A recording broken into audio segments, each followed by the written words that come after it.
గౌరవనీయులు స్థానిక శాసనసభ్యులు మీ అందరి అభిమాన నాయకులు రాష్ట్ర రవాణా శాఖ మంత్రివర్యులు పువ్వాడ అజయ్ గారికి, గౌరవనీయులు పెద్దలు రాష్ట్ర హోంశాఖ మంత్రివర్యులు గౌరవనీయులు మొహమ్మద్ మహమూద్ అలీ గారు, గౌరవనీయులు పెద్దలు రాష్ట్ర రహదారులు భవనాల శాఖ మంత్రివర్యులు గౌరవనీయులు వేముల ప్రశాంత్ రెడ్డి గారు, గౌరవ పార్లమెంట్ సభ్యులు స్థానిక పార్లమెంట్ సభ్యులు అదే రకంగా టీఆర్ఎస్ పార్టీ యొక్క లోక్సభలో ఫ్లోర్ లీడర్ గారు గౌరవనీయులు పెద్దలు నామా నాగేశ్వరరావు గారు, గౌరవనీయులు రాష్ట్ర రైతు బంధు సమితి అధ్యక్షులు స్థానిక శాసన మండలి సభ్యులు గౌరవనీయులు పల్లా రాజేశ్వర రెడ్డి గారు, గౌరవ పెద్దలు సీనియర్ శాసనసభ్యులు పెద్దలు మాజీ మంత్రివర్యులు వనమా వెంకటేశ్వరరావు గారు, గౌరవనీయులు పెద్దలు శాసనసభ్యులు ఉపేందర్ రెడ్డి గారు, సోదరి శాసనసభ్యురాలు హరిప్రియ నాయక్ గారు, గౌరవనీయులు పెద్దలు గౌరవ శాసనసభ్యులు సండ్ర వెంకటవీరయ్య గారు, గౌరవనీయులు మన వైరా శాసనసభ్యులు పెద్దలు లౌడ్య రాములు నాయక్ గారు, గౌరవనీయులు శాసన మండలి సభ్యులు బాల్సాని లక్ష్మీనారాయణ గారు, టీఎస్ఐఐసి అధ్యక్షులు గౌరవనీయులు గ్యాదరి బాలమల్లు గారు, గౌరవనీయులు కొండబాల కోటేశ్వరరావు గారు, అదే రకంగా స్థానిక మేయర్ గారు గౌరవనీయులు పాపాలాల్ గారు, మన జిల్లా పరిషత్ అధ్యక్షులు గౌరవనీయులు లింగాల కమల్రాజ్ గారు, మన్నించాలి మన శాసన మండలి సభ్యులు గౌరవనీయులు పురాణం సతీష్ కుమార్ గారు, ఇంకా వేదిక పైన ఉన్న ఇతర ప్రముఖులందరికీ పేరు పేరున జిల్లా డీసీసీబీ చైర్మన్ గారికి, అదే రకంగా డీసీఎంఎస్ చైర్మన్ గారికి, ఇంకా వేదిక పైన ఉన్న గౌరవ ప్రజాప్రతినిధులందరికీ పేరు పేరున మున్సిపల్ చైర్మన్లు ఉన్నారు, ఇంకా ఇతర పెద్దలు ఉన్నారు, అందరికీ మరి ప్రత్యేకంగా హైదరాబాద్ నుంచి ఈరోజు ఇక్కడికి వచ్చేసిన మా ఐటీ సెక్రటరీ గారు జయేష్ రంజన్ గారికి, అదే రకంగా ఈ జిల్లా కలెక్టర్ గారు గౌరవనీయులు కర్ణన్ గారు, అదే రకంగా మరి వేదిక పైన ఉన్న ఇతర అధికారులు మా టాస్క్ సిఇఓ శ్రీకాంత్ సిన్హా గారు, ప్రత్యేకంగా ఈరోజు పుట్టిన గడ్డ రుణం తీర్చుకోవడానికి ఖమ్మం జిల్లాలోని పిల్లలకి ఉద్యోగ ఉపాధి అవకాశాలు కల్పించడానికి మరి లాక్స్ చేపూరి నేతృత్వంలో పెద్ద ఎత్తున ఈరోజు 19 కంపెనీలు ఇక్కడ ప్రారంభించి వారి గట్టిగా చప్పట్లు కొట్టాలి మీరు వారి కోసం 19 కంపెనీలు ఇక్కడ ప్రారంభించి ఐటీ హబ్లో మరి బ్రహ్మాండమైన అంకురార్పణ బ్రహ్మాండమైన బోనీ చేసినందుకు లాక్స్కి అదే రకంగా ఈ 19 కంపెనీస్ యొక్క సిఇఓస్ కానీ ఇంకా ఆ కంపెనీస్ యొక్క ఆఫీస్ బేరర్స్ ఎవరైతున్నారో వారందరికీ ముందుగా హృదయపూర్వకంగా నా అభినందనలు హృదయపూర్వకమైన శుభాకాంక్షలు కూడా నేను తెలియజేస్తా ఉన్నాను. పొద్దున్నుండి అజయ్ గారు దాదాపు ఒక 10-12 కార్యక్రమాల్లో వివిధ ప్రారంభోత్సవాలు ముఖ్యంగా అన్ని కూడా మా అందరితో కలిపి చేయించారు. ఖమ్మం పట్టణానికి ప్రతిష్టాత్మకంగా గౌరవ ముఖ్యమంత్రి గారు ఇక్కడ ఒక పోలీస్ కమిషనరేట్ని మంజూరు చేస్తే ఈరోజు రాష్ట్రంలో మొట్టమొదటి కమిషనరేట్ బిల్డింగ్ని ఇక్కడే ప్రారంభించి మహమూద్ అలీ గారి చేతుల మీదుగా అజయ్ గారు మొత్తం రాష్ట్రంలో ఖమ్మం ఏ రకంగా ముందుందో స్పష్టంగా చెప్పారు. అదే రకంగా దంసలాపురం ఆరోబి దశాబ్దాల కళ ఖమ్మం పట్టణానికి సంబంధించిన ప్రజలకి మరి ఆ దంసలాపురం ఆరోబిని ఈరోజు గౌరవనీయులు మన ఆర్ఎండ్బి మినిస్టర్ గారు ప్రశాంత్ రెడ్డి గారి చేతుల మీదుగా ప్రారంభించి బ్రహ్మాండమైన ఒక శుభవార్తని బ్రహ్మాండమైన ఒక ఫెసిలిటీని మౌలిక సౌకర్యాన్ని స్థానిక ప్రజలకు అందించారు. దాంతోపాటు గోళ్లపాడు ఛానల్ నేను ఎప్పుడొచ్చినా అడిగేది గౌరవ ముఖ్యమంత్రి గారు స్వయంగా చూసి దీన్ని బాగా చేయండి అని చెప్పేది.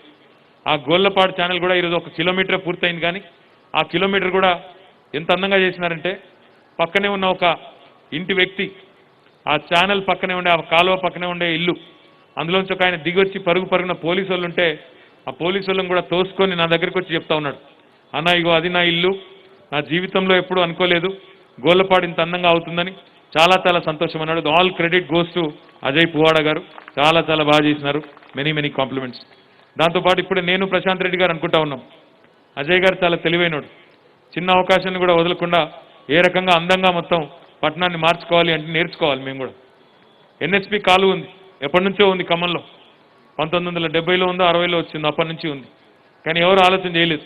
ఆ ఎన్ఎస్పి కాలువను కూడా 2 వైపులా బ్రహ్మాండంగా సుందరీకరించి ఓపెన్ జిమ్లు పెట్టి ప్రశాంతంగా ప్రజలు వాకింగ్ చేసుకోవడానికి అద్భుతమైన సౌకర్యం, ఒక 5-6 కిలోమీటర్ల అద్భుతమైన సౌకర్యాన్ని కూడా ఈరోజు ఏర్పాటు చేసుకున్నాం, ప్రారంభించుకున్నాం. అద్భుతమైన వైకుంఠధామం బల్లేపల్లి కదా, బల్లేపల్లిలో అద్భుతమైన వైకుంఠధామం ఒక హైదరాబాద్లో ఎట్లయితే ఉందో ఆ స్థాయిలో బ్రహ్మాండమైన వైకుంఠధామాన్ని ఏర్పాటు చేసుకున్నాం. ఇంకా పక్కనే రఘునాథపల్లి మండలం కూడా పోయినాం. అక్కడ కూడా చిన్న చెరువు ఉంటే ఆ చెరువు చుట్టూ కూడా నీట్గా ఒక వాకింగ్ ట్రాక్ వేసి ఒక ఆహ్లాదకరమైన వాతావరణంలో స్థానిక ప్రజలు ఎక్కడికో పోయి వాకింగ్ చేసే అవసరం లేకుండా మళ్ళీ వాకింగ్కి పోతే అక్కడ ఇంకా ఇతరత్ర ఇరిటేషన్ లేకుండా చాలా చక్కగా రెండు వైపులా కంచె వేసి గ్రీనరీ పెట్టి బెంచీలు పెట్టి చాలా నీట్గా ఒక మడ్ ట్రాక్ ఏర్పాటు చేసి చాలా చక్కగా తక్కువ ఖర్చుతో చాలా అద్భుతంగా తీర్చిదిద్దిన జిల్లా కలెక్టర్ గారు, మున్సిపల్ కమిషనర్ గారి సహకారం, అదే రకంగా ఇంకా ఇతర అధికారులందరి సహకారంతో చేశారు మినిస్టర్ గారు. సో ఐ థింక్ నాకు తెలిసినంత వరకు ఈరోజు రాష్ట్రంలో ఖమ్మానికి మించిన మున్సిపల్ కార్పొరేషన్ లేదు. మున్సిపల్ మంత్రిగా చెప్తా ఉన్నాను, ఖమ్మానికి మించిన మున్సిపల్ కార్పొరేషన్ అయితే లేదనే మాట నేను ఖచ్చితంగా నిర్ద్వందంగా చెప్పవచ్చు. ఎందుకంటే ఒక నగరంలో సామాన్యుడు, ఒక నగరంలో ప్రజలు కోరుకునేటి ఏంటివి? ఇవాళ వస్తుంటే మాకు చూపెడతా ఉన్నారు అజయ్ గారు, ఇక్కడ అన్న వీధి వ్యాపారుల ప్రాంగణం ఏర్పాటు చేసినాను, స్ట్రీట్ వెండింగ్ జోన్స్ ఏర్పాటు చేసుకున్నామని చెప్పినారు. ఇంకా ముఖ్యం ఏమంటే ఏ మంత్రికైనా ఏ ప్రజాప్రతినిధికైనా పారదర్శకత ముఖ్యం. ప్రజలు మనకు అవకాశం ఇచ్చినప్పుడు ఏం చేశామని చెప్తూ ఒక యాన్యువల్ రిపోర్ట్, ఎట్లా అయితే మన పిల్లలు మనకు ఒక ప్రోగ్రెస్ రిపోర్ట్ తీసుకొని వచ్చి ఇస్తారో అదే పద్ధతిలో నేను రాగానే అన్న మీరు మున్సిపల్ మినిస్టరు కాబట్టి నేను రిపోర్ట్ ఇస్తున్నాను, మా ఖమ్మంలో ఏం చేశాను అని చెప్పి ఒక ప్రోగ్రెస్ రిపోర్ట్ కూడా ఇచ్చి అందులో అన్ని వివరాలు, ముందెట్లా ఉండేది గోళ్లపాడు ఈరోజు ఎట్లా అయింది, ముందెట్లా ఉండేది ఎన్ఎస్పి కాలువ పరిసరాలు ఈరోజు ఎట్లా అయింది, ముందు రోడ్లు ఎట్లా ఉండేది ఈరోజు ఎట్లా అయినాయి, ముందు జంక్షన్లు ఎట్లా ఉండేది ఈరోజు ఎట్లా అయినాయి, ముందు లక్కారం చెరువు ఎట్లా ఉండేది ఈరోజు ఎట్లా అయినాయి, ముందు దంసులాపురం దగ్గర ఎట్లా ఉండేది పరిస్థితి ఈరోజు ఎట్లా అయింది. ఇట్లా మొత్తం ప్రతి విషయంలో సాకల్యంగా ఫొటోస్తో సహా పెట్టి ఒక్కొక్క పైసా ఖర్చు ప్రజల సొమ్మును ఏదైతే ప్రభుత్వం ఒక ధర్మకర్తలా ఖర్చు పెట్టాల్సి ఉంటుందో ఆ సొమ్ముకు అనా పైసతో సహా లెక్క చూపెడుతూ ప్రజల కోసం ఏం చేస్తున్నాము అంటూ ఆయన అడుగడుగున వివరించి చెప్తా ఉంటే చాలా చాలా సంతోషం అనిపించింది. ఇలాంటి ప్రజాప్రతినిధి మీకు ఉండడం డెఫినెట్గా ఖమ్మం ప్రజల అదృష్టం అని చెప్పి కూడా ఈ సందర్భంగా నేను తెలియజేస్తా ఉన్నాను. ఎందుకంటే ఆయన ప్రతి వార్డు ప్రతి గల్లీ ఎట్లా తిరుగుతున్నారో నేను రోజు చూస్తూ ఉంటాను. ఖమ్మంలో ఇంకా ఈ మధ్యనైతే సైకిల్ వేసుకొని తిరుగుతున్నాడు అజయ్, కొత్తగా బ్రహ్మాండంగా సైకిల్ వేసుకొని అధికారులతో పాటు ఆరోగ్యం కాపాడుకుంటున్నాడు. తెలివైనడు అని చెప్పాను కదా ముందే, ఆరోగ్యం కాపాడుకుంటున్నాడు, ఎక్సర్సైజ్ చేస్తున్నాడు, పని కూడా చేస్తున్నాడు. చేస్తూ మొత్తం అన్ని పనులు చక్కబెడుతూ ఈరోజు చాలా చక్కగా మంచినీళ్ళు కానీ, రహదారులు కానీ, పారిశుద్ధ్యం కానీ, పచ్చదనం కానీ, ఇట్లాంటి ఇండస్ట్రీస్ని తెచ్చే మరి పిల్లలకు ఉద్యోగ అవకాశాలు కల్పించే కార్యక్రమం కానీ ఇవన్నీ కూడా చక్కగా చేసుకుంటూ చాలా అద్భుతంగా ముందుకు పోతా ఉన్నారు అజయ్ గారు. డెఫినెట్గా ప్రశాంత్ రెడ్డి గారు చెప్పినట్టు ఖమ్మం పట్టణం ఈరోజు ఖమ్మం కార్పొరేషన్ ఇతర కార్పొరేషన్లకు ఖచ్చితంగా ఆదర్శం అనే మాట కూడా ఈ సందర్భంగా నేను విజ్ఞప్తి చేస్తా ఉన్నాను. మిగతా మున్సిపల్ మేయర్లను కూడా ఇక్కడ నేను పంపిస్తాను. మిగతా మేయర్స్ ఎవరైతే ఉన్నారో రాష్ట్రంలో మిగతా 122 మున్సిపాలిటీల యొక్క పాలక వర్గాలను మిగతా మేయర్స్ని కూడా పంపించి ఇక్కడ సుందరీకరణ ఎట్లా చేస్తూ ఉన్నారు, ఇక్కడ కూడళ్ళు ఎట్లా అందంగా చేస్తూ ఉన్నారు, ఇక్కడ ఏ రకంగా మిగతా కార్యక్రమాలు జరుగుతూ ఉన్నాయి ఇవన్నీ కూడా వారికి చూపెట్టి వారు కూడా నేర్చుకోవాల్సిన బాధ్యత ఉంది. బాగా చేస్తున్నందుకు ముఖ్యంగా పాలక వర్గానికి పాపాలాల్ గారికి కూడా మనస్ఫూర్తిగా, పాపాలాల్ గారికి, కార్పొరేటర్లందరికీ కూడా మనస్ఫూర్తిగా నా అభినందనలు నేను తెలియజేస్తా ఉన్నాను. ఇక ఐటీ విషయానికి వస్తే మీ అందరికీ కూడా తెలుసు, ఐటీ అంటే ఒకనాడు ఉమ్మడి ఆంధ్రప్రదేశ్లో హైదరాబాద్లో కూడా ఒక మూలకి మాత్రమే పరిమితం. కానీ ఈరోజు గౌరవ ముఖ్యమంత్రి పెద్దలు కేసీఆర్ గారి ఆలోచన మేరకు ఐటీ అంటే కేవలం హైదరాబాద్కి పరిమితం కాకూడదు, ఐటీని వికేంద్రీకరించాలి. మన పిల్లలు ఈరోజు ప్రతి జిల్లాలో, ప్రతి పట్టణంలో కూడా, ప్రతి గ్రామంలో కూడా నిజంగా చెప్పాలంటే ఎంతోమంది ఇంజనీరింగ్ చదువుతున్న పిల్లలు ఉంటా ఉన్నారు. మరి ఆ పిల్లలు ప్రతి ఒక్కరు కూడా హైదరాబాద్కి రావాలి, లేదా బెంగళూరుకి పోవాలి, లేదా ఇంకో కాడికి పోవాలి అంటే చాలా వ్యయ ప్రయాసాలతో కూడుకున్న వ్యవహారం. అందుకే ఐటీని వికేంద్రీకరించి ముఖ్యంగా తెలంగాణ నుంచి బయటికి పోయి అమెరికాకో ఇతర దేశాలకో పోయి అక్కడ స్థిరపడి ఈ రంగంలో వృద్ధిలోకి వచ్చి తమంతట తాముగా తమ కాళ్ళ మీద తాము నిలబడమే కాకుండా మరొక 10 మందికి, మరొక 100 మందికి, మరొక 1000 మందికి ఉపాధి అవకాశాలు కల్పిస్తున్న లాక్స్ చేపూరి లాంటి ఔత్సాహికులను మీరు వారితో మాట్లాడండి, వారిని ప్రోత్సహించండి, వారిని తీసుకొని రండి అని చెప్పి గౌరవ ముఖ్యమంత్రి గారు నాకు, మా జయేష్ రంజన్ గారికి, మా నరసింహారెడ్డి గారికి, మా అందరికీ ఇచ్చిన మ్యాండేట్. దాని ప్రకారం ఈరోజు ఖమ్మం కానీ, వరంగల్ కానీ, అదే రకంగా కరీంనగర్ కానీ, నిజామాబాద్ కానీ, మహబూబ్ నగర్ కానీ, సిద్దిపేట కానీ ఈ అన్ని ప్రాంతాల్లో కూడా ఈరోజు ఇదే పద్ధతుల్లో అద్భుతంగా ఐటీ హబ్లు ప్రభుత్వమే తన ఖర్చుతో నిర్మాణం చేసి వారికి దాదాపుగా నామినల్ లీజ్ మీద ఈరోజు మనం ఇస్తా ఉన్నాం. నేను అజయ్ గారిని, లాక్స్ గారిని కూడా అభినందిస్తా ఉన్నాను. మా జయేష్ గారు, విజయ్ రంగినేని గారిని కూడా నేను అభినందిస్తా ఉన్నాను. ఎందుకంటే మీరు చాలా కష్టపడి అందరితో కోఆర్డినేట్ చేసి ఇక్కడ దాకా తీసుకొచ్చారు. నాకు ఇప్పుడు అక్కడ పైన తిరుగుతూ ఉంటే, పైన టూర్ చేస్తూ ఉంటే చెప్తా ఉన్నారు, అన్న ఇంకా కావాలి, పక్కకు స్పేస్ ఉంది, ఇంకా ఒక 30-40 వేల స్క్వేర్ ఫీట్ల బిల్డింగ్ కట్టినట్టయితే దానికోసం కూడా ఇప్పటికే రెడీగా ఉన్నారు, ఔత్సాహికులు ఉన్నారు. తప్పకుండా మరొక 20 కోట్లు వెంటనే మంజూరు చేసి ఫేజ్ 2ని కూడా వెంటనే ప్రారంభిస్తామని చెప్పి కూడా నేను మీకు తెలియజేస్తా ఉన్నాను. దాంతోపాటు మీ అందరికీ నేను ఒక మాట కూడా ఇస్తా ఉన్నాను. చాలా సంతోషం అనిపించింది ఎక్కడ ఈరోజు అంటే, ఈ కంపెనీస్లో తిరుగుతూ ఉంటే సాధారణంగా ద్వితీయ శ్రేణి పట్టణాల్లో సర్వీసెస్ కంపెనీస్ వస్తాయి. అంటే బిజినెస్ ప్రాసెస్ అవుట్సోర్సింగ్ కానీ, బీపీఓస్ అంటారు, బీపీఓస్ కానీ కాల్ సెంటర్స్ అంటారు, అలాంటి కంపెనీస్ ఎక్కువగా వచ్చే అవకాశం ఉంటుంది. కానీ ఇక్కడ ఈరోజు ఈ ఖమ్మం ఐటీ హబ్లో మరి ఐటీ హబ్కి ఏదో ప్రత్యేకమైన కళ కూడా ఉంది. డెఫినెట్గా మంచి ప్రోడక్ట్ కంపెనీస్ కూడా 4 ఇక్కడ వచ్చినాయి. ఇక్కడ నుంచి భవిష్యత్తులో మేడ్ ఇన్ ఖమ్మం ప్రోడక్ట్ కూడా వచ్చే అవకాశం కూడా ఉంది. ఎక్కడన్నా ప్రపంచవ్యాప్తంగా పేరెన్నికగలిగిన ఒక మంచి ప్రోడక్ట్ ఏదైనా వచ్చి అది మన ఖమ్మం పిల్లలు మన ఖమ్మం పట్టణంలో తయారు చేశారనే పేరు వస్తే చాలా గొప్ప, మనందరికీ కూడా ప్రేరణ, గొప్ప ఉత్సాహాన్ని కూడా కలిగించే అంశం అవుతుంది.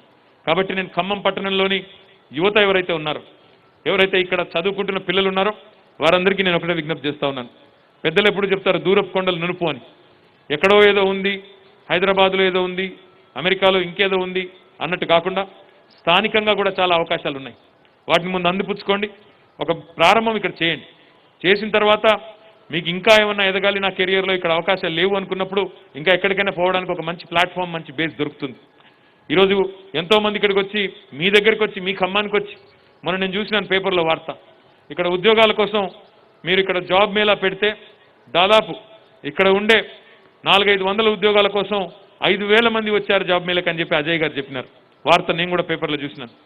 నా విజ్ఞప్తుల్లో అజయ్ గారితో ఏమంటే, ఇక్కడ కేవలం దీన్ని ఐటీ హబ్ని ఉద్యోగాల కోసం మాత్రమే కాకుండా నైపుణ్య శిక్షణ ఇవ్వడానికి, స్కిల్లింగ్ కూడా నేర్పించడానికి ఇక్కడ టాస్క్ సెంటర్ కూడా పెట్టుకున్నాం.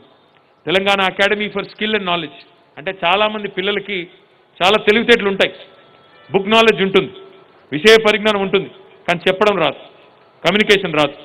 ఇంగ్లీష్ రాకపోవడం వల్లనో లేకపోతే చెప్పడంలో తడబాటు వల్లనో, మొత్తం చిన్నప్పటి నుంచి తెలుగు మీడియంలో చదువుకొని ఇంజనీరింగ్ మాత్రం ఇంగ్లీష్లో చదవడం వల్ల వచ్చిన తడబాటు, కొంత ఇబ్బంది, అలాంటి కొన్ని ఫైన్ ట్యూన్ చేయాల్సిన అంశాలు కొన్ని ఉంటాయి. అందుకోసం ఇక్కడ టాస్క్ సెంటర్ కూడా ఏర్పాటు చేశాం. అజయ్ గారితో నా విజ్ఞప్తి ఏమంటే, ఈ టాస్క్ సెంటర్ని కేవలం ఐటీ కోసమే కాకుండా ఇతర పరిశ్రమల కోసం కూడా మీరు ఒక కేంద్రంగా వాడుకోండి. ఇక్కడే జాబ్ మేళాస్ పెట్టించండి, ఇక్కడే ట్రైనింగ్ ఇప్పించండి. పెద్దలు ఎప్పుడూ చెప్తూ ఉంటారు, జీవితంలో స్కిల్ ఇంపార్టెంట్, కానీ స్కిల్ ఉంది కదా నాకు అనుకుంటే సరిపోదు. స్కిల్లింగ్ ఇంపార్టెంట్, అప్ స్కిల్లింగ్ కూడా ఇంపార్టెంట్, రీస్కిల్లింగ్ కూడా important. You have to constantly up skill your self, you have to constantly reskill your self. అంటే నేర్చుకున్నది సరిపోతుంది అనుకుని సంతృప్తి పడితే అక్కడికే మనిషి ఆగిపోతుంది. ఈరోజు ఉదయం ఇక్కడ పివి నరసింహారావు గారి విగ్రహాన్ని కూడా అజయ్ గారు మాతో ఇక్కడే ఇనాగరేట్ చేయింపజేశారు. పివి నరసింహారావు గారి జీవితం నుంచి ఏం నేర్చుకోవచ్చు అంటే, ఆయన నిరంతర విద్యార్థి, నిత్యం ఏదో ఒకటి నేర్చుకునే ప్రయత్నం చేశారు. ఆయన చివరికి ఆయన 70 ఏళ్ళు పైబడ్డ తర్వాత కూడా కంప్యూటర్స్ నేర్చుకున్నారు, 14 భాషలు నేర్చుకున్నారు. భాషలు నేర్చుకోవడం, మాట్లాడడమే కాకుండా అందులో నవలలు కూడా రాశారు అందులో, ఎందుకంటే ఆయనకి సాహిత్యం పట్ల ఉన్న అభిలాష అట్లాంటిది. కాబట్టి మనం జీవితాంతం నేర్చుకుంటూనే ఉండాలి అనుకున్నప్పుడు, నేర్చుకుంటేనే, కొత్త నైపుణ్యాన్ని సంతరించుకుంటేనే మనం ప్రపంచంతో పోటీ పడగలుగుతాం అనుకున్నప్పుడు ఈ టాస్క్ లాంటి కేంద్రాలు మీకు చాలా చాలా ఉపయోగపడతాయి. కాబట్టి ఇక్కడ ఉన్న విద్యార్థులు, ఇక్కడ ఉన్న మరి పిల్లలు ఎవరైతే ఉన్నారో, యూత్ ఎవరైతే ఉన్నారో, దయచేసి టాస్క్ సెంటర్ని సంప్రదించి ఇక్కడ ఏ రకమైన స్కిల్ మీకు ప్రభుత్వం మీకు నైపుణ్య శిక్షణ ఇవ్వడానికి రెడీగా ఉంది, నేర్చుకోండి, తెలుసుకోండి. Try and skill your self, up skill your self and also reskill your self. తప్పకుండా అజయ్ గారు, నాకు ఈ విషయంలో విశ్వాసం ఉంది. ఈ కొత్త ఇంకో సెంటర్ కూడా ఫేజ్ 2 కనుక పెట్టినట్టయితే మరిన్ని ఐటీ కంపెనీస్ కూడా మీరు ప్రత్యేకంగా మీ చొరవతో వచ్చే అవకాశం ఉంది. మా విజయ రంగినేని గారు కూడా ప్రత్యేకంగా ఇదే పనిలో ఉన్నారు. తప్పకుండా మరింత మందిని కూడా తీసుకొని వద్దాం. దీంతో పాటు ఇంకొక మాట కూడా చెప్పాలి, ఇంకా పరిశ్రమలు కూడా రావాల్సిన అవసరం ఉంది. నామానాగేశ్వరరావు గారు మాట్లాడుతూ 86లో గ్రనైట్ పరిశ్రమ ఆనాడు ఇక్కడ బీజం పడింది, ఈరోజు 100 కంపెనీలు వచ్చినాయన్నారు. ముఖ్యమంత్రి గారు ఒకటే ఆలోచిస్తూ ఉన్నారు, సీతారామ లాంటి ప్రాజెక్టులు అయిన తర్వాత, భక్త రామదాస్ లాంటి ప్రాజెక్టులు అయిన తర్వాత, ఖమ్మానికి పూర్తి స్థాయిలో 10-12 లక్షల ఎకరాల్లో 2 పంటలు, కొన్ని చోట్లయితే 3 పంటలు పండే అవకాశం వచ్చిన తర్వాత ఇక్కడ చక్కగా మరి వ్యవసాయ పరిశ్రమలు, వ్యవసాయ అనుబంధ పరిశ్రమలు కూడా, ఆహార శుద్ధి పరిశ్రమలు కూడా తేవలసిన బాధ్యత మన మీద ఉంది. సత్తుపల్లిలో ఇప్పటికే బుగ్గపాడులో ఒక ఫుడ్ పార్క్ ఏర్పాటు చేసుకున్నాం. అక్కడ కొంత మౌలికమైన వసతులు ఏర్పాటు చేసుకున్నాం. వెంకట వీరయ్య గారు ఆహ్వానించారు. తొందరలో తప్పకుండా మళ్ళీ వచ్చి అక్కడ కూడా ఆ ప్రారంభోత్సవాలు కూడా చేసుకుందాం. ఇంకా ఇతర నియోజకవర్గాల్లో కూడా కొత్తగూడెం ఉంది, అశ్వరావుపేట ఉంది, ఇంకా ఇల్లెందు ఉంది, ఇంకా ఇతర నియోజకవర్గాలు ఉన్నాయి, వైరా ఉంది, ఇంకా ఇతర నియోజకవర్గాలు ఉన్నాయి. అక్కడ కూడా తప్పకుండా మరిన్ని ఆహార శుద్ధి పరిశ్రమలు ఆ ప్రాంతంలో పండే పంటను బట్టి, ఆ ప్రాంతంలో లభ్యత ఉన్న ముడి సరుకును బట్టి మనం అక్కడ పరిశ్రమల్ని కూడా తెచ్చుకునే బాధ్యత కూడా తీసుకురావాల్సిన బాధ్యత కూడా మా మీద ఉన్నది. ఆ దిశగా ప్రభుత్వం ఇప్పటికే చాలా ప్రయత్నాలు చేస్తూ ఉంది. గౌరవ ముఖ్యమంత్రి గారు స్వయంగా ఆహార శుద్ధి పరిశ్రమల విషయంలో స్పెషల్ ఫుడ్ ప్రాసెసింగ్ జోన్స్ కూడా ఏర్పాటు చేయాలనే బలమైన సంకల్పంతో ఉన్నారు. వ్యవసాయ ఉత్పత్తులు ఇబ్బడి ముబ్బడిగా పెరుగుతున్న నేపథ్యంలో డెఫినెట్గా వాటిని ప్రాసెస్ చేసి వాటిని మన దేశం మొత్తానికి కూడా సరఫరా చేసే ఒక ధాన్య భండాగారంగా ఇప్పటికే తెలంగాణ ఒక పేరు తెచ్చుకుంది. ఆహార శుద్ధి పరిశ్రమల విషయంలో కూడా, ఫుడ్ ప్రాసెసింగ్ ఇండస్ట్రీ విషయంలో కూడా తెలంగాణకు చాలా అవకాశాలు ఉన్నాయి. టాలెంట్ ఉన్న పిల్లలు కూడా చాలా మంది ఉన్నారు. ఆ దిశగా తప్పకుండా ప్రయత్నం చేస్తాము. దానిలో ఎంపీ గారు ఇంకా ఇతర పెద్దలు కూడా మీరు కూడా చొరవగా ఏ కంపెనీస్ ఢిల్లీలో కానీ ఇంక ఇతరత్ర కానీ ఎక్కడ అవకాశం ఉంటే అక్కడ తప్పకుండా మీరు కొంత చొరవ చూపెట్టినట్టయితే ఫుడ్ ప్రాసెసింగ్ సెక్టర్ కూడా ఖమ్మంలో మంచి అవకాశాలు ఉన్నాయి. రాబోయే రోజుల్లో మరిన్ని అలాంటి కార్యక్రమాలు కూడా చేసుకునే అవకాశం ఉందని చెప్పి కూడా నేను మీకు విజ్ఞప్తి చేస్తూ ఉన్నాను. దాంతోపాటు అజయ్ గారు ఇప్పుడే చెప్పారు, మాకు ఈరోజు దాదాపుగా నాకు తెలిసి ఊర్లో ఏ ప్రాంతం కూడా వదిలిపెట్టలేదు, అన్ని తిప్పి చూపెట్టినారు ఆయన. 1 టౌన్ అయిపోయింది, 2 టౌన్ అయిపోయింది, 3 టౌన్ అయిపోయింది. బాగాలేని రోడ్ల మీద కూడా కావాలని తిప్పాడు. కొన్ని చోట్ల రోడ్లు బాగలేవని చూపెట్టడానికి మమ్మల్ని ఆ ఎగుడు దిగుడు రోడ్ల మీద కొన్ని తిప్పి నాకు చెప్తా ఉన్నాడు, కొద్దిగా బాధగా ఉందన్న అన్నాడు. ఎందుకంటే ఏం లేదంటే కాదు రోడ్లు బాగాలేవు కదా, ఏమైనా ఇబ్బంది పడ్డామేమని అనుకున్నా అన్నాడు. కావాలనే చూపెట్టి సమస్యను తీవ్రత చూపెట్టి ఆయన అడిగారు. కాబట్టి నేను వస్తూనే ముఖ్యమంత్రి గారితో కూడా నేను వారితో కూడా సంప్రదించడం జరిగింది. 1 టౌన్, 2 టౌన్, 3 టౌన్ ముఖ్యమంత్రి గారు చెప్పారు. అజయ్ గారి కోరిక మేరకి ఒక 30 కోట్ల రూపాయలు ప్రత్యేక ముఖ్యమంత్రి గారి స్పెషల్ డెవలప్మెంట్ ఫండ్ నుంచి మరి మీకోసం రహదారుల కోసం మంజూరు చేస్తాం. రేపు కానీ ఎల్లుండి కానీ ఆర్డర్స్ కూడా ఇస్తాం. రాబోయే 1-2 నెలల్లోనే ఆ పనులు కూడా పూర్తి చేస్తామని చెప్పి కూడా ఈ సందర్భంగా నేను మీకు విజ్ఞప్తి చేస్తా ఉన్నాను. ఇంకా ఇక్కడికి వచ్చిన తర్వాత చూస్తే ఉత్సాహం మా అందరికీ కూడా కలిగింది. చక్కగా చేస్తున్నారు పని. నేను చెప్పినట్టు ఇతర ప్రాంతాల నుంచి కూడా మేయర్లను, మున్సిపల్ చైర్మన్లను మీ దగ్గర పంపిస్తాను. చూసి నేర్చుకోమని చెప్తాను, ఎట్లా చేయాలి, ఏం చేయాలని. పని బాగా జరుగుతుంది, నేను జరగట్లేదు అంటలేదు. ఇంకా ఇతర ప్రాంతాల్లో కూడా ఇల్లెందులో కూడా మన డీవీ గారు ఉన్నారు, ఆయన కూడా చక్కగా పనిచేస్తూ ఉన్నారు.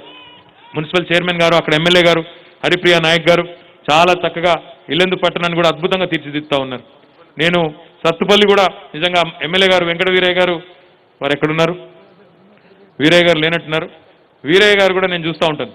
ఆయన కూడా చాలా గొప్పగా వాళ్ళ మున్సిపల్ చైర్మన్ గారు కానీ, మహేష్ కానీ, ఆయన కానీ చాలా కోఆర్డినేషన్తో ప్లాస్టిక్ నిషేధం అనేది ఒక యజ్ఞంలాగా తీసుకొని ఒక 10,000 జూట్ బ్యాగ్ తయారు చేయించి బ్రహ్మాండమైన కార్యక్రమాలు చేస్తూ ఉన్నారు. కాబట్టి కొత్తగూడెంలో కూడా వనమా వెంకటేశ్వరరావు గారు, పాల్వంచులో అమ్మాయి సీతామహాలక్ష్మి గారు, అమ్మాయి కూడా తిరుగుతూ ఉంటుంది, నేను రెగ్యులర్గా చూస్తూ ఉంటాను. ఇట్లా చాలామంది యాక్టివ్ మున్సిపల్ చైర్మన్స్ ఉన్నారు. వారందరూ కూడా ఒకరి నుంచి ఒకరు నేర్చుకోవడం, అంటే ఖమ్మాన్ని చూసి నిజామాబాద్ బాగా చేయాలని చెప్పి మంత్రి గారు సంకల్పించుకున్నారు. ఖచ్చితంగా చేస్తామనే పట్టుదలతో వారున్నారు. ఇదే రకమైన స్ఫూర్తి ఒకరి నుంచి ఒకరం పొందినట్టయితే డెఫినెట్గా చక్కటి పట్టణాలు గౌరవ ముఖ్యమంత్రి గారు ఏదైతే కలగంట ఉన్నారో, ఏదైతే మాకు బలంగా చెప్తా ఉన్నారో, పట్టణ ప్రగతి కార్యక్రమంలో పల్లె ప్రగతి కార్యక్రమంలో మన పల్లెలు బాగుండాలి, పట్టణాలు బాగుండాలి. అందుకే వాటి కోసం పెద్ద ఎత్తున స్థానిక సంస్థలకు టంచన్గా ఏ కార్యక్రమం ఆగినా ఊరుకోవట్లేదు ముఖ్యమంత్రి గారు. స్థానిక సంస్థలకు ఈరోజు ఖమ్మం కానీ, ఇంకా సత్తుపల్లి కానీ, ఇల్లెందు కానీ, ఏ మున్సిపాలిటీ కానీ, వైరా కానీ ప్రతి మున్సిపాలిటీకి ప్రతి నెల టంచన్గా డబ్బులు వస్తూ ఉన్నాయి. ప్రభుత్వం నుంచి వచ్చే గ్రాంట్స్ వస్తూ ఉన్నాయి. పల్లె ప్రగతికి కూడా ప్రతి పల్లెకి 12,751 గ్రామ పంచాయతీలు, గిరిజన గూడాలు కానీ, తాండాలు కానీ, ఏవైతే కేసీఆర్ గారే స్వయంగా 3,400 తాండాలు కానీ, గూడాలు కానీ గ్రామ పంచాయతీలు చేశారో వాటికి కూడా టంచన్గా నీళ్ళు వస్తూ ఉన్నాయి. ఇప్పుడు చేయాల్సిందల్లా ఒకటే, ఒక స్పష్టమైన లక్ష్యం పెట్టుకొని ముఖ్యమంత్రి గారి ఆలోచన, ప్రజల ఆలోచన అనుగుణంగా మనం గ్రామ సర్పంచులు కానీ, ఎంపీటీసీలు కానీ, అదే రకంగా జెడ్పీటీసీలు, ఎంపీపీలు కానీ, అదే రకంగా గౌరవ కౌన్సిలర్లు, కార్పొరేటర్లు, మేయర్లు, మున్సిపల్ చైర్మన్లు పనిచేస్తే ఎమ్మెల్యేలకు పనివారం కూడా తగ్గుతుంది. మీరు గట్టిగా ప్రభుత్వం ఇచ్చిన ఆలంబన, ప్రభుత్వం ఇచ్చిన ఆర్థిక ప్రేరణ తీసుకొని మీరు కూడా డిసిప్లిన్ అనే సిస్టంలోకి తీసుకొస్తే అద్భుతాలు చేయొచ్చు. ఖమ్మంలాగా ప్రతి పట్టణాన్ని కూడా తయారు చేయొచ్చు. డెఫినెట్గా నాకైతే విశ్వాసం ఉంది. మంత్రి గారి నాయకత్వంలో జిల్లాలోని అన్ని మున్సిపాలిటీలు కూడా ఖమ్మానికి దీటుగా తయారు చేయాలని చెప్పి కూడా మంత్రి గారు నేను కోరుతా ఉన్నాను. మీరు ఖమ్మం శాసనసభ్యులు కావచ్చు, కానీ జిల్లా నుంచి ఏకైక మంత్రిగా ఉన్నారు, మరి మీరు ఆ బాధ్యత తీసుకోవాలి. వైరా అయినా మీదే, మదిర అయినా మీదే. మరి పాలేరులో అంటే మున్సిపాలిటీ లేదు, ఉపేందర్ రెడ్డి గారు చూస్తూ ఉన్నారు, అక్కడ మున్సిపాలిటీ లేదు. కానీ కాకపోతే ఇతర మున్సిపాలిటీలు ఏవైతే ఉన్నాయో వాటి బాధ్యత కూడా మీరు తీసుకోండి. భద్రాచలం బాధ్యత కూడా తీసుకోండి. ఆలయాన్ని డెవలప్మెంట్ చేయాల్సిన బాధ్యత కూడా మన మీద ఉంది. అది కూడా ముఖ్యమంత్రి గారి కళ, ముఖ్యమంత్రి గారి స్వప్నం. ఆ బాధ్యత కూడా మీరు ప్రత్యేకంగా తీసుకొని రామాలయ అభివృద్ధికి కూడా మీరే ముందుకి ఉండి నడుం బిగించి భద్రాద్రి రామ మనం అద్భుతంగా ప్రపంచానికి మళ్ళొకసారి తిరిగి రీవ్యాంప్ చేసి పునర్నిర్మాణం చేసి పరిచయం చేయాల్సిన అవసరం కూడా మన మీద ఉంది. కాబట్టి మిత్రులందరినీ నేను ఒకటే కోరుతా ఉన్నాను, దయచేసి ఎన్నికలప్పుడు మాత్రమే రాజకీయాలు ఉంటాయి తప్ప మిగతా సమయాల్లో రాజకీయాలు అవసరం లేదు.